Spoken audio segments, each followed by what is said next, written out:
some of my favorite lessons that I've ever taught have been when we got to use our horseback riding time and even groundwork time to teach students the rules of the road.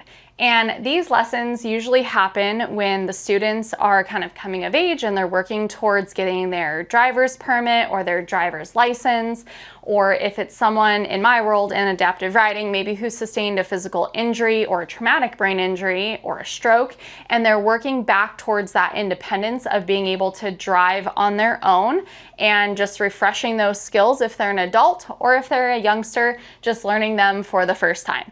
And I don't know about you, but I know that my time riding, when I've been out there with other riders, the ones that are usually courteous, have good arena etiquette, look out for others, pay attention to their surroundings, and are just a good rider to ride with, they're usually pretty good to ride with in the car as well, and they're usually good drivers. And I've noticed the flip side as well of those that are kind of not paying attention, not super fun to ride with because you're not sure if they're aware of where you're at and they're going to run into you. They can be a little concerning behind the wheel as well.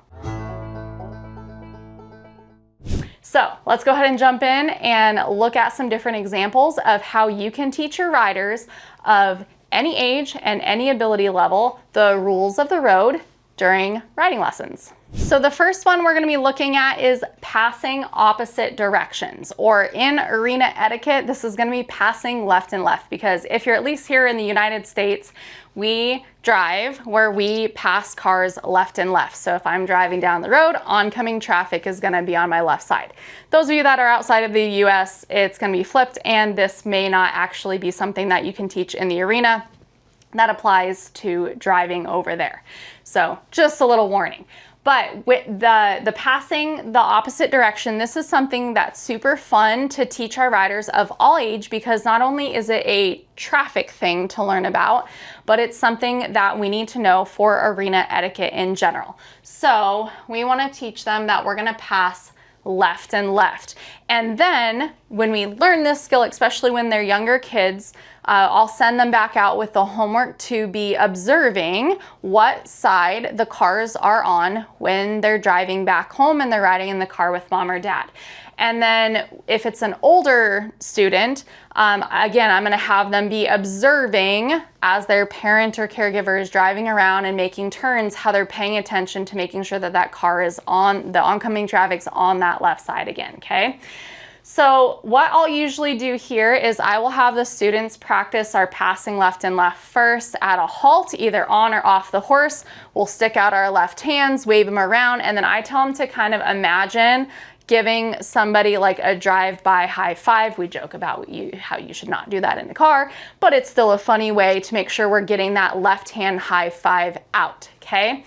So we'll do it at a halt by each other, and then I will set my students and my horses up just like I have them here, so one at either end, and we're going to be talking about at a halt, so they have plenty of time to figure out what's going on and we don't get in a head-on collision of how are we going to pass. Stick out those left hands. What do you have to do in order to do that? That left hand high five as you guys drive by each other.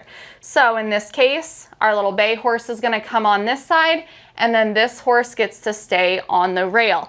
And I would be having my students either, raise their hand if they're maybe not as verbal, or if they are verbal, call out, okay, who is on the rail? Who's coming off the rail? Show me your left hand high five. Tons of different ways that you can make sure that your students are engaged in this, okay? This is also really good for your helpers or volunteers to be learning, or instructors in training, is because this is basic arena etiquette, and if we're in the US, again, something that we need to be paying attention to when we're out in the car, okay? All right, so let's talk about the next rule of the road that we can pay attention to. It's a four-way stop. So how I usually set up my four-way stop is I will have, instead of this little diagram here, I'll have ground poles that make a four-way stop. Or if I don't have enough of the poles, I might just go ahead and do a horizontal pull across with a cone by it, so that we know where our stop line is, okay? So that's gonna be kind of how I set that up. Ground poles are great. Cones are a good help as well. And then I like using red since that's going to be the sign of our stop sign as well. So what we'll do is we'll talk about the four-way stop. And so we'll start kind of easy and have our horses riding around on the rail, and then we'll have them all come in together. And as that first horse comes to the stop line, we'll have them whoa at the red cone, just like we normally would. And if we need to, we can pause and say, okay, everybody freeze. Do you guys notice how Jimmy and his horse, he's at the cone first? So what does that mean for the other riders that are coming through? Are you guys gonna just keep walking through, or who gets to go through our stop first? And that's gonna be Jimmy, okay? What we can also do again is riding around, everybody comes in, and I'm gonna be prompting them to pay attention to who stopped first, second, third. So as they come and they all stop, they're gonna stay stopped at their cones until everybody's halted. So, and they're gonna call out, okay, Jimmy was 1, Sally was 2, Ethan was 3 once we're stopped. Then they're gonna say, okay, Jimmy gets to go first, then Sally, then Ethan, and we're gonna ride through. Make sure you do have enough space in between your poles for 2 horses to pass if you are going to be having them go through, you know, like 2 lanes of traffic at that 4-way stop. So just be planning ahead for that. If you have full teams involved or leaders or whatever it might be, make sure that you also have this set up to include any helpers that are involved, especially if you're doing this in an adaptive riding lesson, okay? Then you can even get it a little bit more complicated of, okay, well, what happens if 2 horses stop at the exact same time? Who goes first, okay? And you can talk about those scenarios and what to do in that situation. So 4-way stop is super fun. This is also really good for the kids that might, you know, bike to school, or they have to learn how to do a crosswalk and watch for the stop signs. So even if they're not driving a car, this is also something good for them to learn and pay attention to. And bonus, if you can actually get stop signs with a little 4-way stop underneath the sign, so it actually looks like the actual traffic sign. All right, so let's go ahead and take a look at the next rule of the road that we can learn during horseback riding lessons. All right, so the next rule of the road that we have that's a little bit more complicated is going to be our 2-way stop. And how I'll set this up is, again, I'll have my poles set out or something marking my highway or my lanes.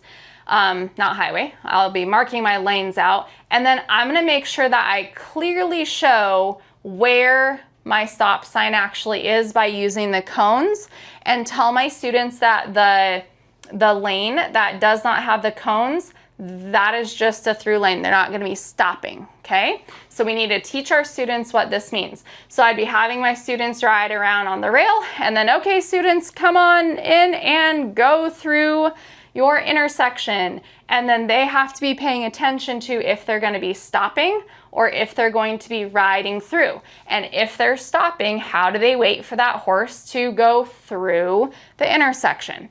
If you don't want riders riding around just on the rail, you can also make a rule where every time they go around the arena, every time they pass a midline, they're going to go through, or I'm sorry, every time they go through a midline, they're gonna come through our intersection, and then the next time around it'd be through a center line, and then they just repeat.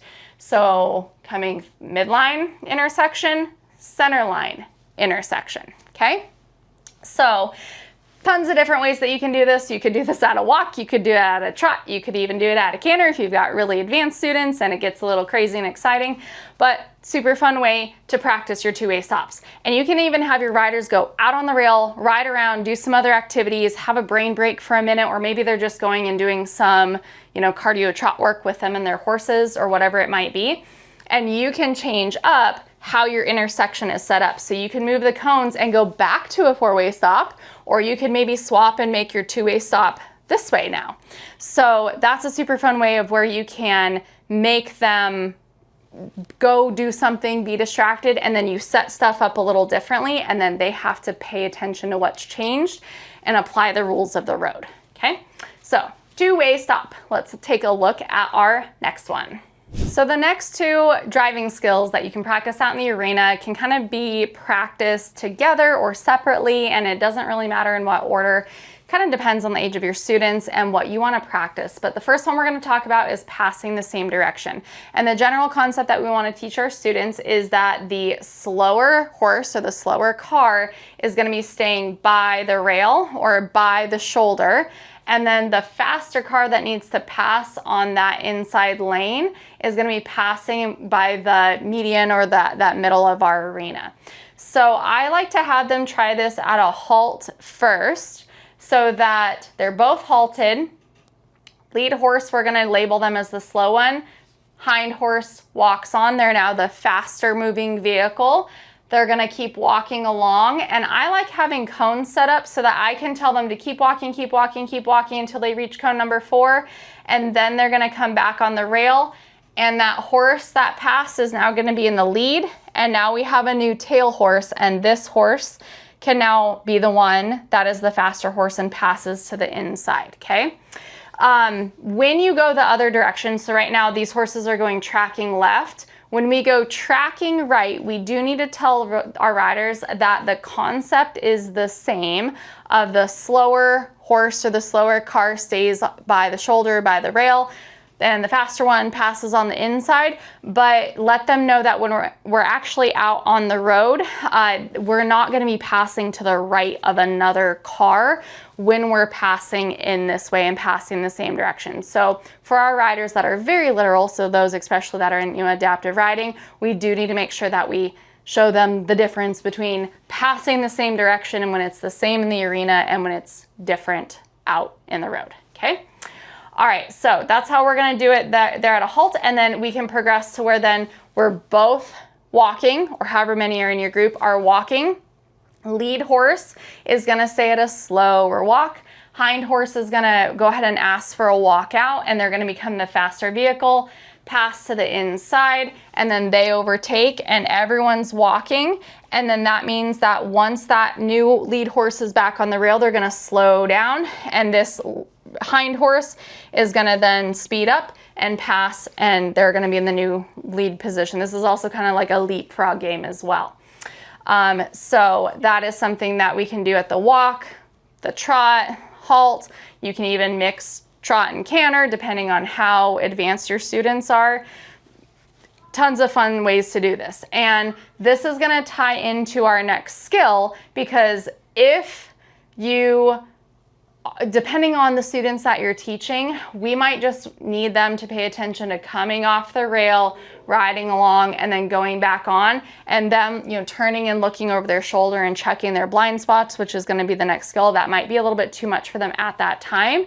So we might need to teach those separate and then layer them together. Or they could be ones where we are talking about it all at once. So we're talking about passing the same direction, and we're talking about checking our blind spots and how to merge politely without crashing into another horse or crashing into another car. So just know that with your students, especially when we have to turn our body and look behind us, that can be a little disorienting to some of the students, especially in adaptive riding or our younger students. So just be aware of that you might have to separate out those skills like I already said, okay? So checking your blind spots, merging, this is really fun to kind of play around at the halt and have them stand next to each other and say, okay, can you see your riding partner next to you? Or even if they are, if they're riding just with you in a private lesson, the instructor can move their body around the rider and the horse and ask them where they can see out of the corner of their eye, and then when do you actually go into their blind spot? And then, okay, if I'm in your blind spot, how are you gonna see me? And teaching them to turn their head and then look towards you. So you can do that at a halt. You can play around with that at a walk and get them to be aware of where their blind spots are when they're riding. How does that relate to driving in a car?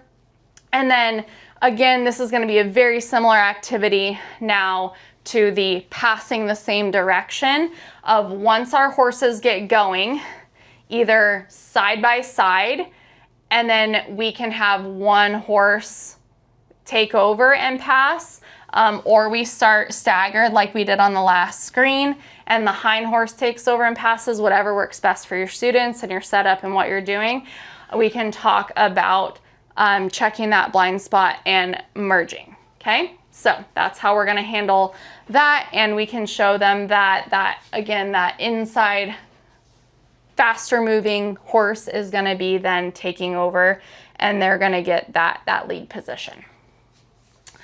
All right, so a zipper merge is something that can be a little bit more challenging to do because you need more than 2 riders. So you need, 3 or 4, and you can set up cones along your rail here, just like you would have a merge, and you can go ahead and have your horses standing there and talk about, okay, as we start walking around, who is going to be taking that lead position, and then how do we zipper merge behind? So as we're walking around, again, inside lane is gonna be that faster one, so that lead horse, they're gonna speed their horse up a bit so that they can speed up and they can create room for this horse behind them. So that's here. So we've got our little bay, our chestnut, and then we're gonna talk about our bay and our chestnut. And this is really good for our riders to work on speed regulation, looking out for each other, being polite, watching spacing, all of that. So super fun way to work on that zipper merge, and it's something that you could do both directions. All right, so I really hope that you guys enjoyed these ideas of how you can incorporate rules of the road into your lesson. And what I shared with you guys is just, tip of the iceberg. There are tons of different ways that you can actually help your students to learn rules of the road. It could be even crossing traffic on foot. It doesn't always have to be driving a car, it could be riding a bike, it could be walking somewhere. So get creative, think about how we can integrate life skills and very important things that they're gonna need to learn and grow up doing and recognize out in everyday life. So think beyond the barn, but out in the arena is a really fun way to practice life skills like our road skills and our traffic rules. And hopefully, if you are creating nice, polite riders that know their arena etiquette and are pleasant to ride with in a group, that they're also going to be very aware and pleasant drivers out on the road. Thanks again for watching. If you enjoyed this content, make sure you like, subscribe, comment down below, and you can absolutely share this content with other instructors. If this is out on a podcast or it's out on YouTube, feel free to share. And doing something like sharing or commenting, that helps push this out and let the powers that be and all the technology know that this is something that instructors like you guys want to see. So you can do your part in spreading the word and spreading this information to other instructors that teach adaptive horseback riding lessons. And if you want more content like this from not only me, but also other instructors, make sure you check out the Intuitive Instructor Club. And there is a online library of over 200 videos that's in there that have been specifically built for adaptive horseback riding instructors that not only have fun ways to pep up your lesson a little bit, but to also make you a better instructor. So we talk about biomechanics, human psychology, learning theory, motor skills and motor development, lots of really cool stuff that are skills outside the horse world, but directly impact us as riding instructors. Thank you again, and I'll see you on the next episode.